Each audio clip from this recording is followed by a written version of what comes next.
I'm Miranda Stewart. I'm the general manager of the Workwell. We also have William Hatfield, as I mentioned. He's our community manager, and he's going to be helping me co-host this insightful webinar on emotions. And I'm so excited to hear everything Molly has to say, which brings me to kind of the topic. So for today's webinar, Molly McNamara is going to talk about how we can gain a fresh perspective and take advantage of the tools she has to offer to handle this complicated emotional season with confidence. She'll share some things to help us become better prepared, as well as, help us be more sensitive and empathetic to our needs as well as the needs of others. And if you have any questions throughout the presentation for Molly, post them in the chat box at the bottom of the screen. And then at the end of the presentation, William's going to be doing a Q&A with Molly to ask the questions posted. If we don't get to any of your questions, I will follow up with you via email with an answer from Molly. And so on that note, we're going to be adding a couple links on how you can reach Molly after this webinar, as well as a link to the Workwell's Facebook page where you can see all of the upcoming webinars and events and stuff. I think I mentioned that this recording is going to be, or this webinar is going to be recorded, and it'll be posted to the Workwell's website and emailed to you all by the end of the week. So, with all that being said, I am going to turn it over to Molly, and we will get started. She can introduce herself, and then William will start the slides. Okay, thank you so much, Miranda. Thank you for the opportunity to participate, and we will jump right in. So when we can. There it goes. Today we're going to be talking about leading others with understanding. And I am a small business owner. I have a ministry and I co-office at the Workwell. And what we're finding is that there are challenges around small business owners and how to lead others, whether it's your staff or whether it's the customer or client that you have. There are opportunities to further understand how to navigate in today's world. And so we're going to look in 3 different areas. On the objectives, we will be looking at the holistic view of emotions. And when I talk about the holistic view of emotions, consider that how you are a leader during this time is going to be stretched. Every one of us are stretched during this time when emotions are, there's a variety of emotions around what's going on, and it will relate to how each individual adapts to stress and copes in their own personal way. So we're going to look at the viewpoint of emotions and talk a little bit more about that, and get ready to jump in and do a poll because I'm going to ask you some questions too. And then we're going to explore how the impact of COVID is actually causing the internal drivers that are part of the client or the customer, those internal issues.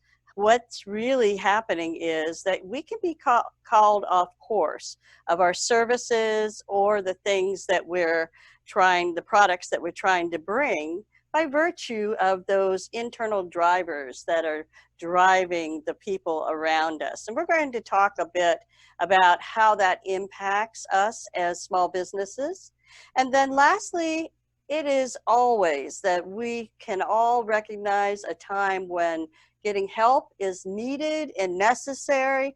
And today we're going to learn a little bit more about creative partnerships and how you as a small business owner can take the key principles of crisis and move it from a moment of surviving to thriving. And remember that, because those are some sparkling words. We want to move from just surviving through this time to actually thriving.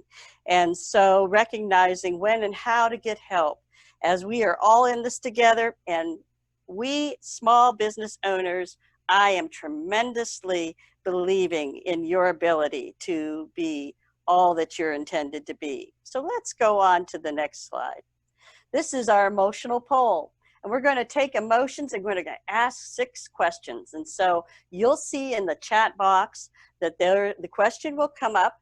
And then we're asking you to go ahead and look in there and do a false or a true on each of the questions. So let's start with number 1. Number 1 says, emotions are not important. So a quick one on that. Emotions are not important. Number 2 are, if you block, and I'm not sure, let's minimize that poll if we can, so we can see that. If you block out emotions, they'll go away. Everybody jump in and true or false. If you block emotions, they'll go away. Number 3, emotions are a sign of weakness. Emotions are a sign of weakness. 4, other people have the power to make me feel a certain emotion. Other people have the power to make me feel a certain emotion. Like things like, you make me mad, you make me angry, you make me sad. Number 5, emotions are neither bad nor good. And number 6, emotions must be managed or controlled. So just take a minute and answer each, fairly quick to do that, and then we will have all the answers in the poll, and we can look together and see what we have decided as a group and where we need to go. Not yet. Thank you. So we have 75%, and we're looking for 8 out of 8 if we can. And we may not get that. Can we go ahead and look at our ending the poll? Let's go ahead and end that poll. Okay, I see we have some bright folks here. Emotions are not important. You are right, false. It is, they are very important. And how we can look and put them in perspective is what we're going to talk about today. If you block emotions, they will go away.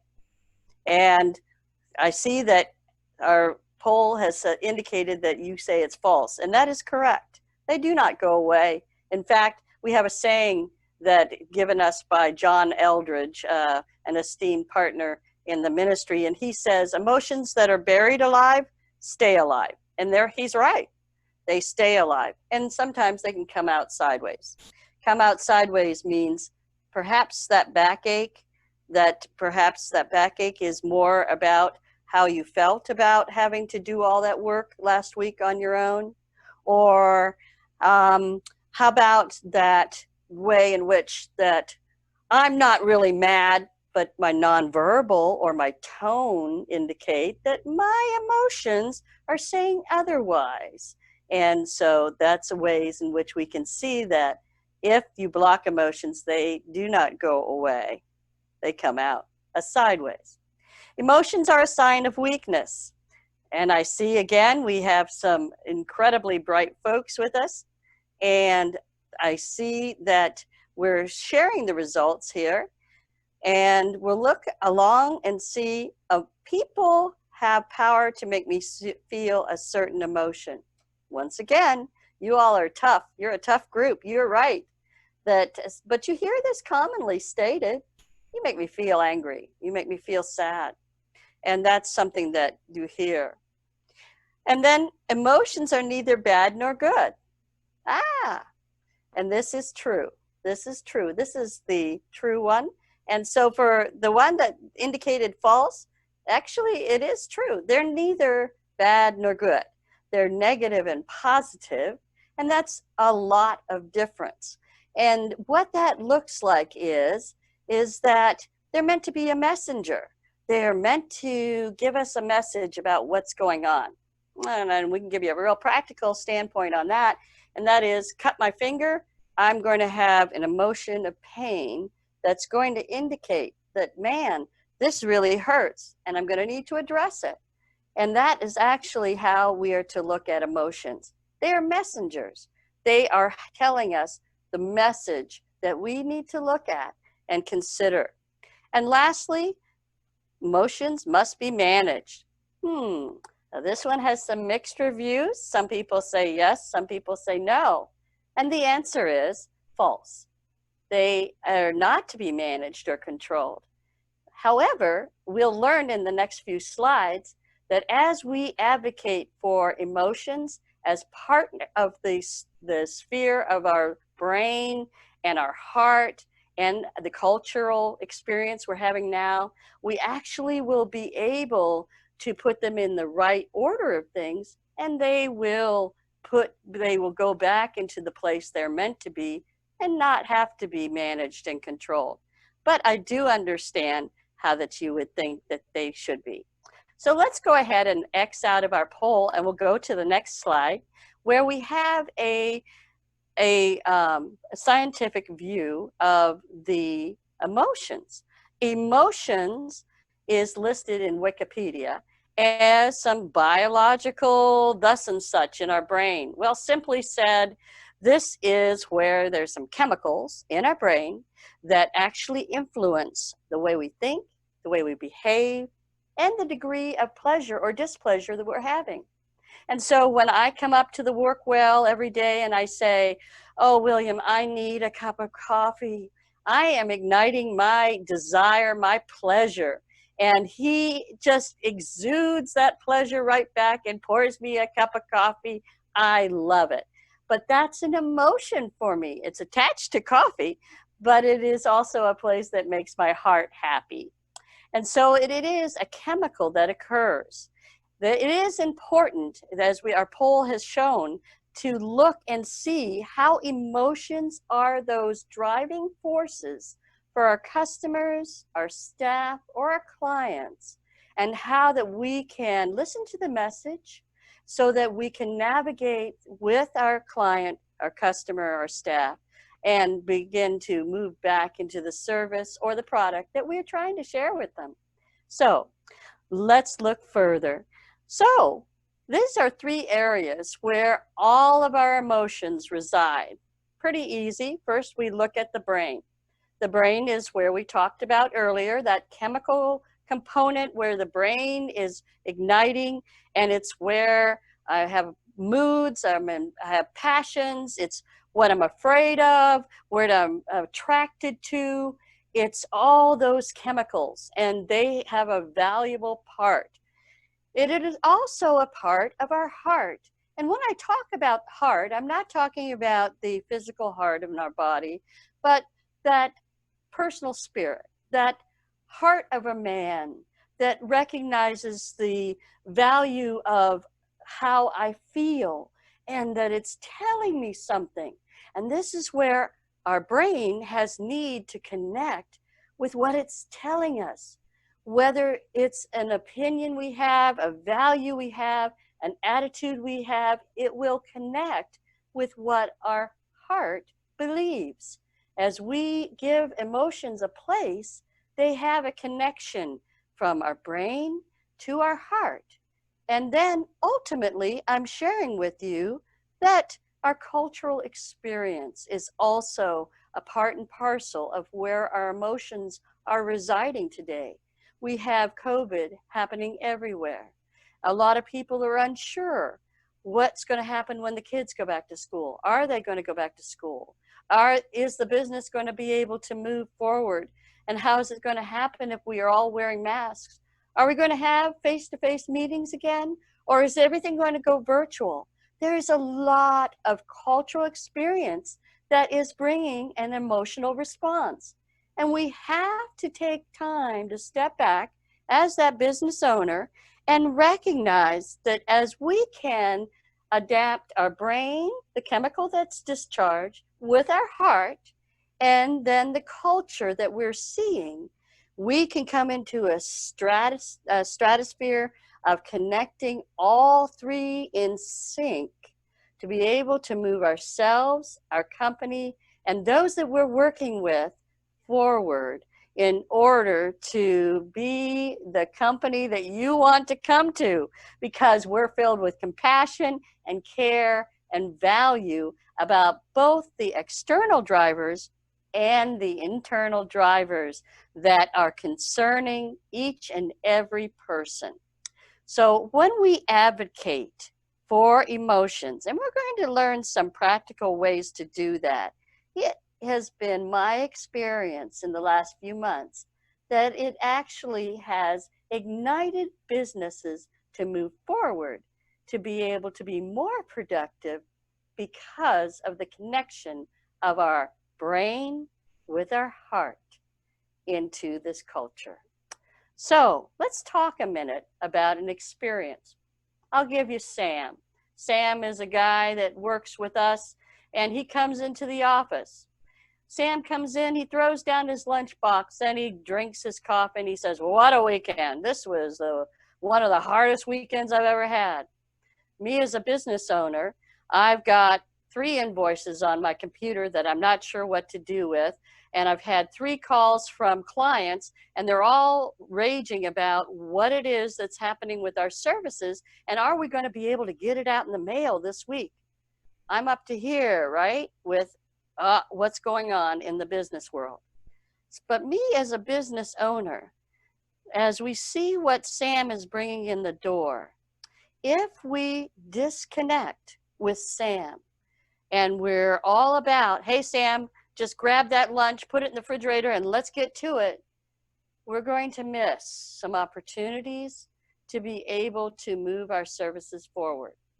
I can tell you from study after study that I've read that today our businesses are going to thrive when we take time out and we turn and value what our staff person and Sam brings in the door. So let's rewind a minute and have Sam come back in the door again. So this time, Sam comes back in the door, and I've been to a webinar where I have understood how my brain and my heart need to connect to the platform. And I'm full of what we have to do today with all the service products we have to get out the door. Sam comes in, he throws his lunch down. Oh, well, that's my first indication that there's some kind of emotion going on, because as I said, emotions come out sideways, and we can look at his nonverbal and say, "Ooh, Sam, what's going on?" That would be a good question. I, as the business owner, turn away from my computer, actually have to turn my body sideways so that I do not be tempted by any of the service work, and turn and look at Sam, looking at him and say, "Sam, what is going on? What was so hard about this weekend?" And Sam gets to share for a few minutes, and he gets to share what was so hard, because the word hard is actually an emotion. It's a small emotion, and it's often wrapped up in a lot of fear and trying to get on with life and make it normal. But we can tick into those non-verbals and those small words that are really saying something's going on for Sam. And when I spend some time with Sam and we check in and I hear about his story and his weekend, don't you know, I'm going to be able to say, "Hey, Sam, thank you for sharing that. Do you think we're going to be able to get to these service products? I've got a number of them. I sure need your help." I've engaged with the value I have towards Sam, and we're able to redirect back to the service products. And you know what? Next time Sam comes in, he's going to have increased what we call some emotional resilience. So let's talk a minute about what emotional resilience means. It is the ability to bounce back out of stressful situations. So here are some tips for bouncing back, for your own self, bouncing back and getting more resilient, because I've connected my brain with my heart, with the culture. I bounce back, and here we go. Sam, I'm going to stop and recognize that emotional response that you were having. Again, you don't say those words, but you do that with your actions. And that resilience is going to speak volumes. Because as we respond to those internal drivers that the client is or the staff person is having, we are actually building emotional resilience in ourselves, and we're building emotional resilience in the staff person as well. The next part is to affirm those feelings. Affirming those feelings for Sam. Affirming, hey, what was hard about the weekend? Can you share? We want to identify why those feelings are coming up for Sam. Can you tell me a little bit? Can we click on the next one, William? Can you tell me a little bit more about why that weekend was so hard? Tell me a little bit more.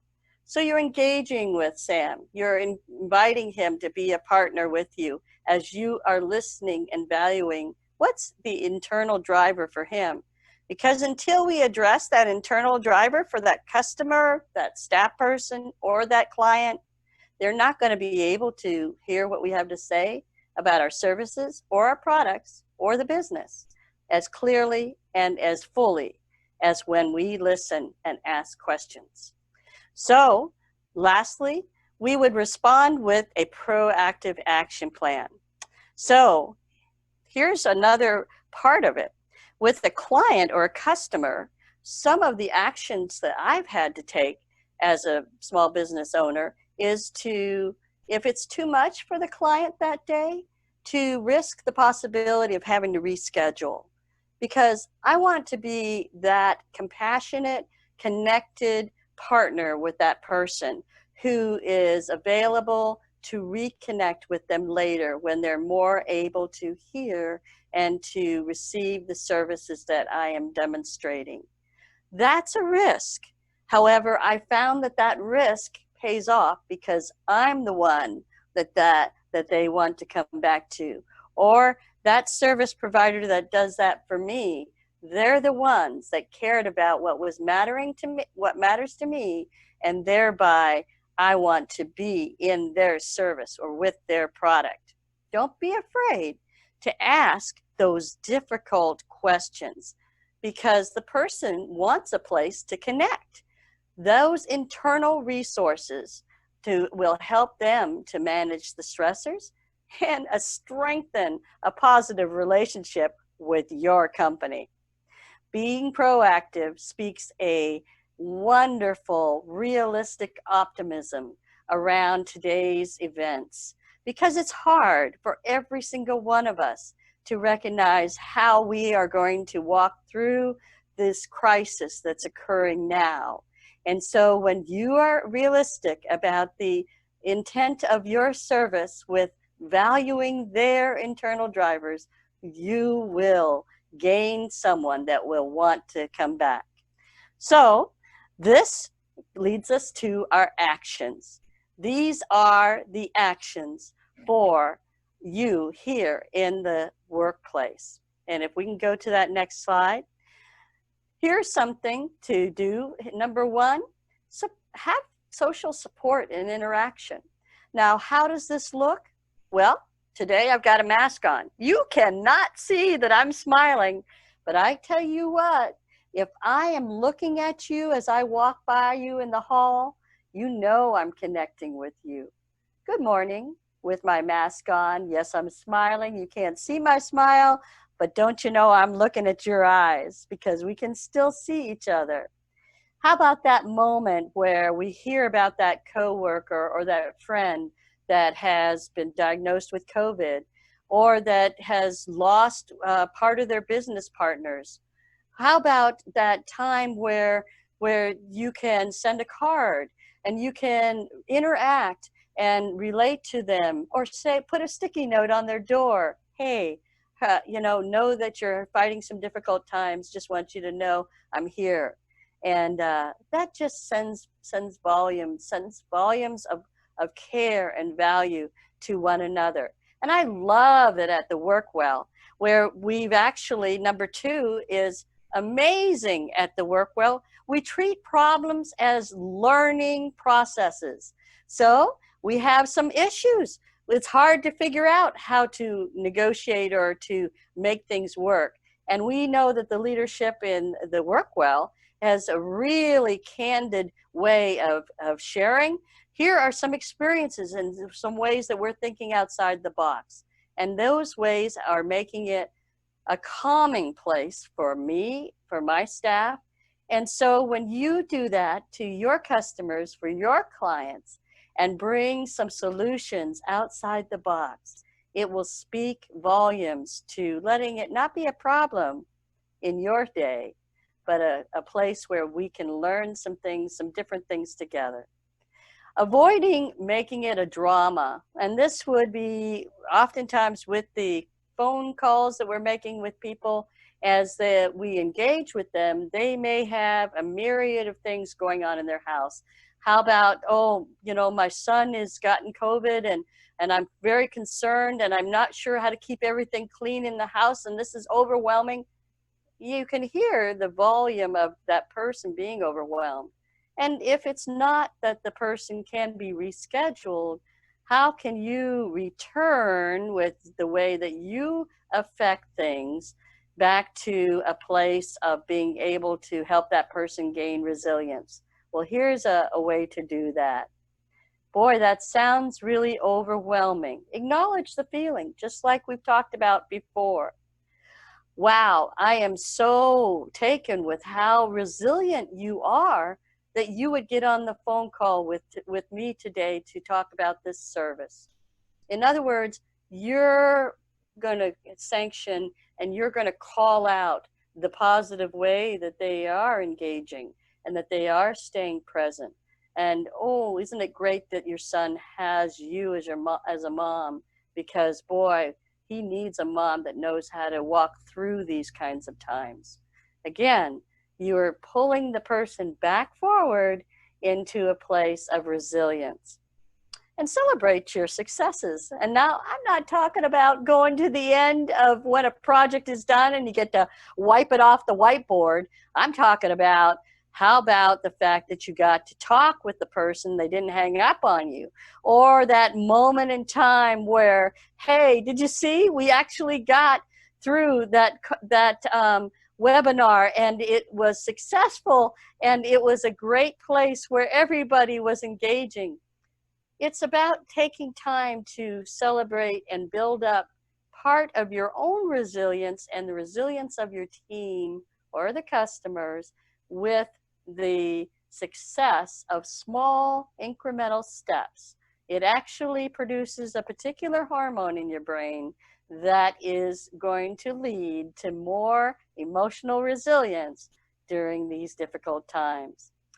Develop some realistic goals for yourself, guidance and sense of purpose. I've got a new home over in the Cypress area right now, and I've been here for 4 months, and I love gardening, and I planned from day one to get a garden up and started. Realistically, though, I needed to plan for a fall garden because it's really hard to get all the materials together and figure out how to negotiate all the variations that need to be done with my mask and with the fact that I have to have social distancing. It's a lot more complex than just as straightforward as it once was when I could just go and blow and get something done. And that is all of us are looking at our purpose, our intention, and the places where God is giving us a refreshing moment to turn back and engage in relationships. This COVID has caused all of us to slow down and to reignite with the basics of relationship in a very beautiful way that is life-giving. And that will also build resilience. So take positive action.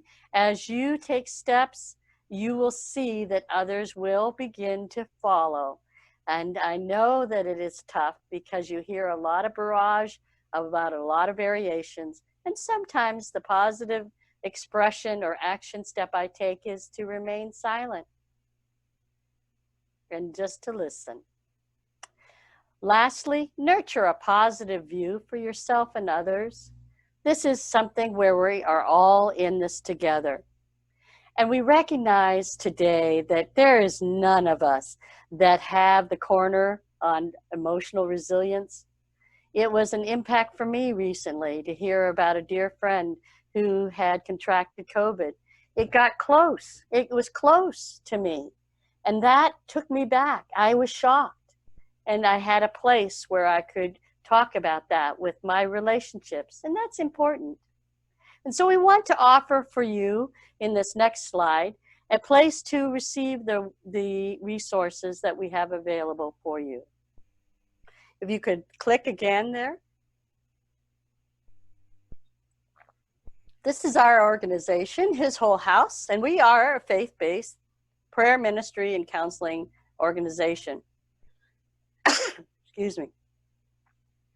We do counseling, and that's something that's well known by people, but prayer ministry is also where we take organizations and individuals and couples, and we work together in a collaborative way in order to bring some exercises and God and some Bible-based tools such as prayers and principles into your organization or into an individual's life or couple in a way that would bring forward some principles for healing. Principles that can be applied in a very clean and clear way to bring forward life-giving ways back to our original design and back to the intention and the goals of the organization. So we offer a variety of services, and we'll talk about it more in a minute, but we tailor each and every session and each and every assessment tool to that particular person or that particular company. We look at 1 to 2 to 3 hour sessions where we engage with people and we develop strategies, how to reconnect, rekindle, and strengthen the platforms that we have. We are that community advocate for the work well in a spiritual way, and we're so honored to do that because we believe in what they are affecting today, a co-office community where each one can share what they have. Now, for those that are interested in an area of receiving help in an emotional way, during stress, relief is available on a helpline, and this is a nationwide Talk With Us helpline. The helpline is a little overwhelmed these days. I actually was doing some statistics yesterday, and actually they've had a 189% increase in calls. And so we can say that people are reaching out to get some stress relief. And this is available, as well as the work of the mental health organization that is here on your screen. Lastly, I want to challenge all of us as small business owners that we have one more asset that we can apply today as a resource, and that is to begin to promote team morale and build emotional resilience through some virtual exercises. And I went through some of these exercises myself, with myself and some of the team members, and they are terrific. They're short, they're very glitzy, and they will help our remote teams to begin to knit together and leverage the purpose and the vision and the enthusiasm that you're looking for in order to move your service or product forward. So these resources will be available for you at the end of the webinar so that you can access these at any point. We welcome you for some discussion now. So if we can move to your chat box, if you have a question, submit it, and William will direct those questions accordingly. I believe we have some questions in the chat box. Maybe, maybe not. William, do we have any? We do have a few questions. Can you hear me, Molly? Yes, sir, I can. It actually just started raining over here, and it's I can hear it outside. So I want to make sure that I'm clear. One of the questions we have is that emotions in a business setting, they can oftentimes be very tricky to navigate. Do you have any tips on how to decide when showing emotion in dealing with somebody, whether it be a coworker, a team member, or a staff, or people that you do business with, is appropriate? Are there any telltale signs that can kind of help you navigate through what might be a confusing and uncomfortable situation? Yeah. And when it's confusing and uncomfortable, being able to let the person know that you recognize that there seems to be some underlying current here, and perhaps we need a time to step away, whether that's on the phone or to separate from the room distinctly and to come back at a later time. But again, being able to listen to the person, what they're saying, even and especially when it's not going to be so joyous, that they are having some pain and anger, and perhaps even pain and anger about the way that you've been approaching things. I can tell you that we're all on this journey, but we have to listen to each other and hear what each other are saying. So while the tips that we've shared today can be done, they will build emotional resilience so that you have more and more resilience with your team.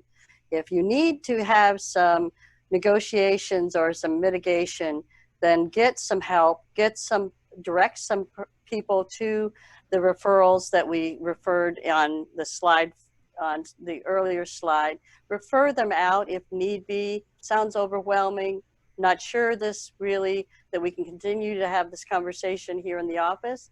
However, I'd like to offer you some resources that I've been made aware of, or letting the person recognize that they need to take a time off. Perhaps it would be best if you go ahead and scoot out for the day, and I'll see you again tomorrow. It's about not ignoring it. It's about not ignoring it and addressing it. And if this person wants further understanding on a personal issue that perhaps they'd like to have a consultation, I'm happy to have them contact us. Excellent. So kind of expanding on the not ignoring it theme, I have a question because right now with so much going on, it can be easy to disconnect from everything that's going on, especially with COVID and some of the other hot topics that are, society is facing right now. How do I stay engaged but not get so overwhelmed that I want to stay disconnected when it comes to COVID and all the different emotional responses and all the different things that we're dealing with in society, is causing people? Right. And disconnected is actually a wonderful term because it means that your brain is disconnected from your heart. And as you begin, or when that small business owner recognizes that the disconnect has to do with that the chemical component has triggered, and I'm not able to stay the course with something about that chemical, it's overwhelming, it's too much, then my way of becoming more resilient is to contact my community where I can share my pain. So again, it's about finding a place for yourself as the business owner to have a safe place to share and to disengage, to share where they are so that they can become more resilient for the folks in the trenches that are beside you, the staff, the clients, the customers. So as we build our own resilience, we will be less and less in need of disconnecting as we continue to strengthen our community of resources for ourselves. And I can tell you that there's times where I just take a walk. I need to go take a walk in the wilds and in the nature, and recognizing that there are a myriad of ways that God wants us to connect. And what it does is it brings a refreshing back from that chemical that's triggered in our brain, and it connects back to a safe place in my heart. And little by little, then I'm able to tolerate more and more when it's a difficult or a negative emotion. I hope that answers that. But again, if there's someone that wants personal assistance with that disconnection, again, his whole house is very confidential. We work with a lot of high-level folks, and all of our work is very confidential and privileged, and we become the safe place for many people that cannot share with their immediate community. Perfect. I really appreciate that. Being disconnected can often lead kind of into this next question, where you might have instances where there is low morale or possibly a lack of motivation in an organization. What are some things that can be done to address those issues, you know, and especially when it comes to maybe addressing them with some emotional slant to it? Being vulnerable to your staff is key. So my stance is that it is about being vulnerable, being open and honest and vulnerable about where you are and what changes you're making in order to strengthen the morale and to strengthen the direction, the emotional environment that's going on in the workplace. And so sharing that you're on the journey and that you're learning some new tools, that is the good first step for anyone to turn and to wonder about, oh, you mean Molly's going to change? Oh my gosh. And then being able to ask about what's bothering them, or where the services are perhaps not what they had hoped for, giving a place for some open-ended questions, you know, with open-ended questions, not questions of yes or no, but places where you're inquire so that you can begin to know where the lack is, where the gap is, where it is, because those are, when you say morale, I mean, that is a struggle right now for every single one of us. And that is where we have to take this intentionality and build resilience. And it takes courage. Resilience takes being vulnerable, because no one has the corner on it, but we can build it up in ourselves. And as you demonstrated, or the small business owner will demonstrate the vulnerability, it gives a place for others to choose to change as well. And the morale is most likely related to the disconnection that has been felt in the workplace. Thank you.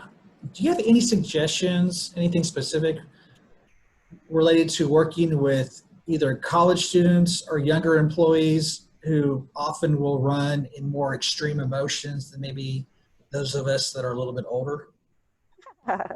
Well, I love it, because I have a wonderful, very young creative partnership director, and she is all wonderfully bouncy and has a lot of great emotions.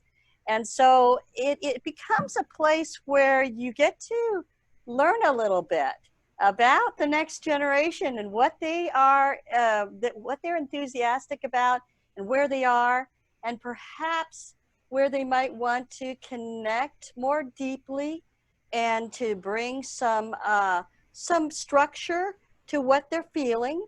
Love the way that some of my staff interact. They come forward and they say, well, I'm thinking this, and this is so exciting, but how can we make it happen? So you, as the small business owner, framing a structure, a form, and developing a strategy that can hang some of the passion onto some things that can be done, actually will begin to bring that bridge, that emotional bridge between the generations. But don't think that we're too old to learn. I hope that I'm never too old to learn the new ways, because it ignites something in all of us to gain that passion. So I love it.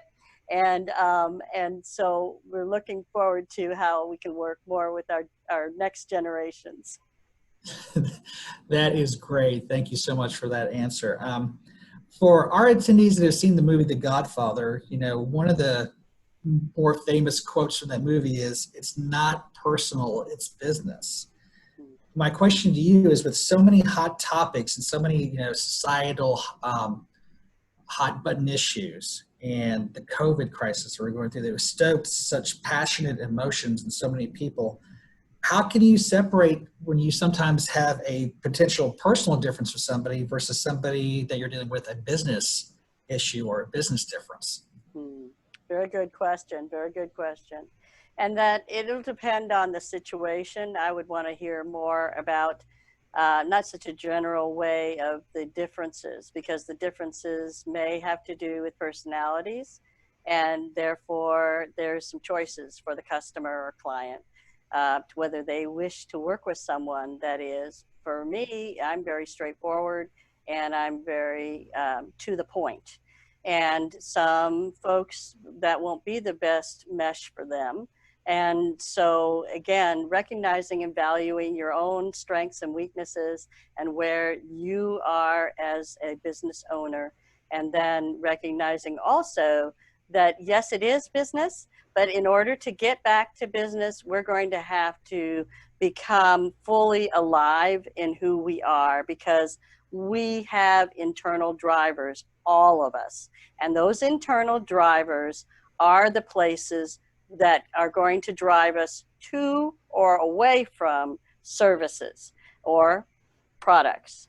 And if we, as today's business, want to be the business of choice, the place of service of choice, which I know all of you want to be, then it's a matter of bringing your humanity to the table in a clean, clear manner, with clear boundaries, as we've discussed earlier, and then recognizing I'm going to need to get back to the business at hand here today. So Sam, thank you. Let's make it a Sam issue. Sam, thank you for sharing about your weekend. Can we look at this invoice? I really need some help. Terrific. So for our attendees, we have time for maybe 2 more questions. I have one already to go. So if you have a final question that you would like to send to Molly, please either share that via the chat box or you can send it to me directly and I will share that. Molly, do you think people overall are showing more or less empathy towards the display and the showing of emotions during the last few months versus sort of the normal, and I say normal in parentheses, business etiquette times that we had prior to the COVID outbreak? So I have a great mentor in Brene Brown. For those that don't know Brene Brown's work, she is a social worker here in the Houston area. She's world famous. She has a wonderful little snippet on YouTube called Empathy versus Sympathy. And knowing the difference between empathy and sympathy is our key here. And so sympathy says, you hear all the horrific things that the person has said and you go, well, hey, do you want a sandwich? And it's trying to throw something at that person in order to get them past their pain. That's sympathy. Oh, but empathy is getting down in the trench and listening to the person and helping them to find the ladder to climb on out. That's what we're sharing today with emotional resilience. These are the rungs of the ladder to help you and others climb out of the place of being just absorbed in the horrific or overwhelming circumstances of COVID today. I spend every Sunday evening with the frontline doctors and nurses in the medical center. I'm online with them. They are all faith-based believers, and I hear the stories every single week about the people that have COVID, about the families that are devastated, or the ones that, or the healthcare workers that have died or gotten COVID themselves, or how difficult it is. How can the residents work? The medical staff too, there's no one exempt. It's not like somebody over there has the corner on how to accomplish this. This is about being empathetic, getting down in the trench with each other, and recognizing we're all in this together. Thank And you. we can, I'm going to say this beautiful terminology because it sparkles. We can work well together. We can work well together. Working well at the Work Well in a Work Well webinar. I love it. Yes. Yes. I have one question that was just presented, and I love this question. How can I bring more authenticity to my business or organization? And I think that's a great question, because one of the things that I believe businesses are probably challenged with is showing some kind of outward and visible either agreement or support to issues that, because that seems to be the issue du jour in some ways, might not seem very authentic. It might seem kind of fake just because it's kind of it's the fashionable thing to do. So how can you bring that authenticity to your business or organization? Yeah. So authenticity is a whole nother bailiwick. It's a whole nother subject about that we love to talk about, because every single story matters. Right now, everyone's got a story, and we all need so desperately to be welcomed and known and valued. And so authenticity is a part of welcoming your own story, your own value, and welcoming that of others. So where it gets a little messy is that the authenticity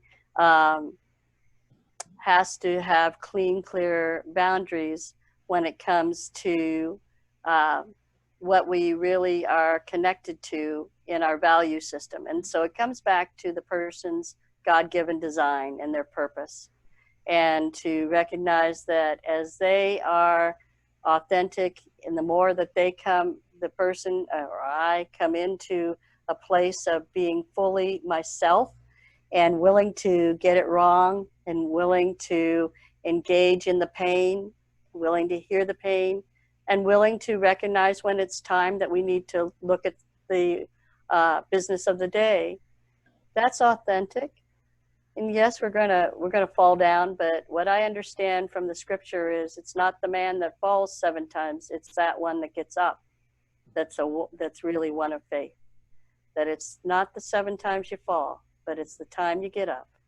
And the fact is that we're all going to fall. We're kids on a journey, and we are in being fully human. We're actually returning to our true design of authenticity. And God's got a design for every single person.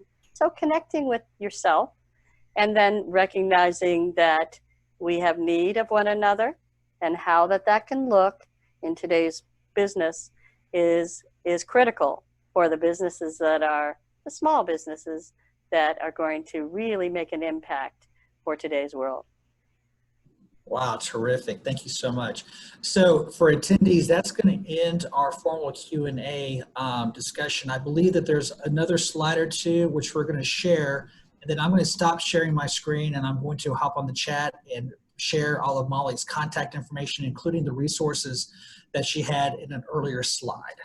Well, William, if you could slide to put it to the next slide, that would be perfect. Thanks so much. And thank you, William, for advancing the slides today. That was just one less thing to have to handle. So what do you do next is the question. So this was a great webinar. It's a great introduction to emotional resilience. There is a lot to learn in this. I've been studying this for over 43 years, and I am now full-time in his whole house, as well as have a background with healthcare. And so it really is a wonderful time to take another step and connect with our program of building emotional resilience. So scheduling with myself, you can do that through our website and schedule a needs assessment with myself, as well as discuss how that we can customize an approach for you for your personal resilience, or within your staff group or your organization as a whole. we work with a number of organizations right now, and that platform is growing as we speak. And it's exciting to see how that we can together look at strategies and training programs and ways that we can build and strengthen the team, and to find ways that we can connect and strengthen our relationships across the variety of small businesses. The welcome offer is $55 if you go on to our website and go to www.hiswholehouse.org/donate. You'll see welcome offer listed in the options. Go ahead and submit your $55, and our office staff, Claudia, I believe, will be able to get back to you and schedule a time with me. It is a wonderful day to be able to be working with you, and I'm thankful, Miranda, for this opportunity to come. Absolutely. I just wanted to say, wow, that was such an insightful webinar, and you were talking about having empathy, and I feel like as a woman it might come easier to me than others, but then I start thinking about how I was feeling as you were talking about that, and I felt very convicted about, you know, how we need to adopt the empathetic language. So as we're having those, you know, tough and difficult emotional conversations with, you know, your clients or your customers or your members or your staff, that you're showing empathy and they're seeing that. And so I totally relate to you when, you know, you mentioned that you're kind of a direct person. I am too, and sometimes it comes across in a way that I don't want it to. And so it's just definitely that was a big takeaway for me. And I hope that everyone watching and that tuned in today or that will watch this in the future sees how important it is to have this emotional, you know, wellness and knowledge as well. But I just want to say thank you so much, Molly. That will wrap up today's virtual Lunch and Learn, everyone. Just a quick reminder, if you joined late or you haven't already, I reposted the links in the chat. So be sure to click on those to connect with Molly and his whole house, as well as to follow the Workwell for all the upcoming events. The chat will be sent out as well, or all the contact info will be sent out as well with the recording. So can't thank you enough, Molly, and to everyone who joined us. We hope to see you at the next webinar. But that's it. So I hope you all have a wonderful day. It's raining, so please stay safe if you're driving right now or you're about to drive. Any last words, Molly? No, awesome. Thank you for having me. Yes, thank you guys. Bye.